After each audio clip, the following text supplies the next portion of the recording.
مساء الخير. انا احمد جاي اقدم على الوظيفه اللي انتوا اعلنتوا عنها. اهلا وسهلا يا احمد.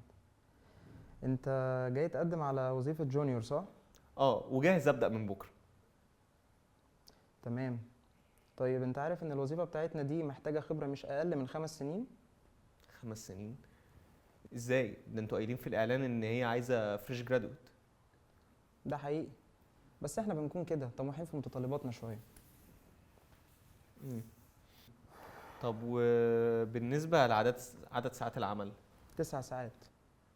حلو، 9 ساعات يعني في منهم ساعه بريك؟ لا، 9 ساعات من غير بريك. احنا الجديه والالتزام اهم حاجه عندنا. ما شاء الله، ده انتوا بتشغلوا موظفين عندكم بطاريات بالامر.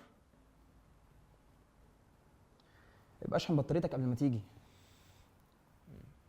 طب انا يعني لسه متخرج وعندي 23 سنه، هجيب منين خبره 5 سنين؟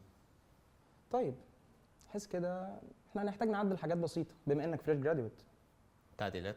تعديلات ايه؟ الشغل هيكون 12 ساعه. 12 ساعه؟ ده اول 4 شهور انت هتكون انترن، يعني من غير مرتب نعم. لحد ما تثبت كفاءتك.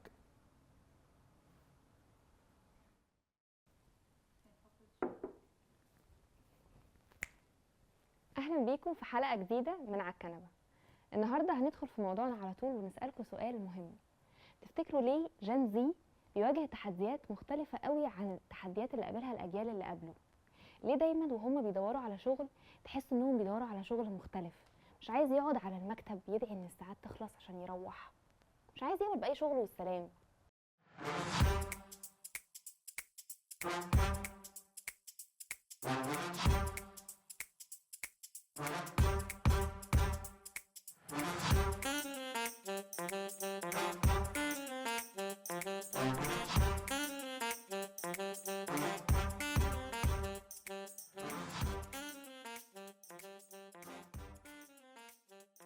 افرض يا باشا، افرض مش عارف شكلي هينام ولا ايه. افرض يا باشا.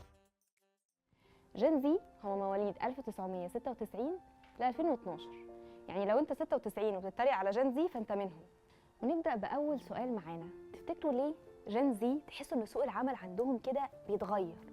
كل شوية محتاجين يعيدوا ترتيب أولوياتهم من الأول. ده لسببين.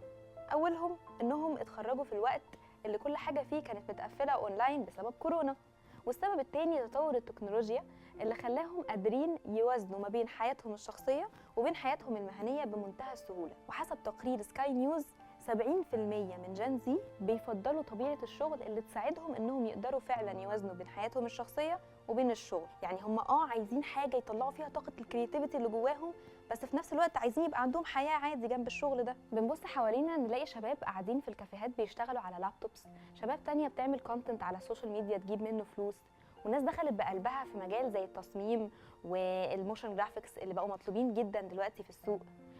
بنفتكر ان الدنيا بقت سهله وبقى عادي نقدر نعمل اي شغل في اي حته في اي وقت.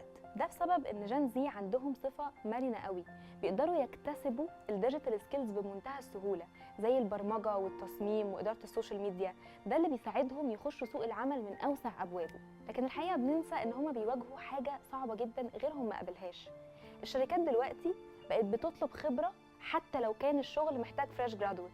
السؤال هنا، هل جين زي واقف مكانه مستني الفرج؟ الإجابة لأ.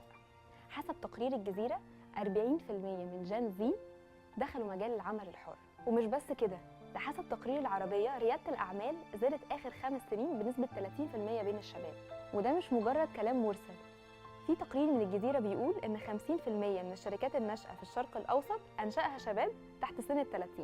جين زي مش مجرد جيل مختلف وفرق وخلاص، بالعكس دول جيل مليان طاقة إبداع وأفكار جديدة، وكمان بيقدروا يتكيفوا بسرعة مع أي ظروف.